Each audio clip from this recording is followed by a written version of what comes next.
Tavasman kibik bu göcekne boşlukla bana tınç ettim.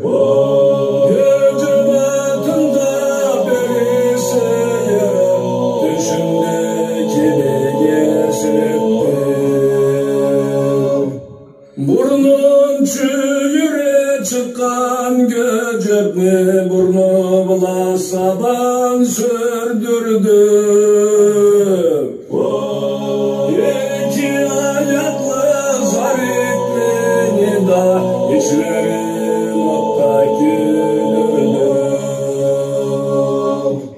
Burma çaçını hartügü sayın Allah'ı anna güç verdim.